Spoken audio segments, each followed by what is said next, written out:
تو یہ قرآن کا دوسرا حق ہے کہ ہم قرآن کی زیادہ سے زیادہ تلاوت کریں۔ قرآن کا تیسرا حق یہ ہے کہ قرآن کو سمجھنے کی کوشش کی جائے۔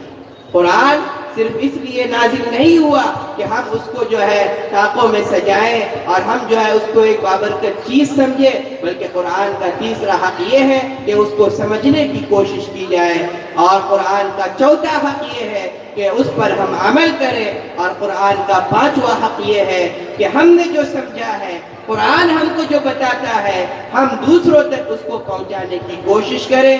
جو شروع کے 4 حقوق ہم نے بتائے، ہم کہیں نہ کہیں اس کو ادا کرتے ہیں، لیکن جو پانچواں حق ہے قرآن کی تعلیمات کو دوسروں تک پہنچانا، اس میں عام طور پر کوتاہی ہو جاتی ہے، اور اس کوتاہی کی وجہ یہی ہے کہ ہمیں خود نہیں معلوم کہ قرآن ہم سے کیا کہتا ہے، ہم خود یہ نہیں جانتے کہ قرآن میں کیا کہا گیا ہے۔ ظاہر سی بات ہے کہ جب ہمیں نہیں معلوم ہوگا تو ہم دوسروں تک کیسے اس بات کو پہنچائیں گے۔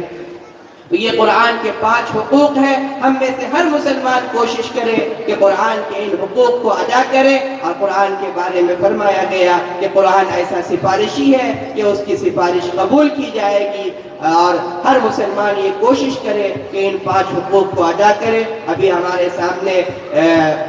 ہمارے شنکر صاحب جو ہے وہ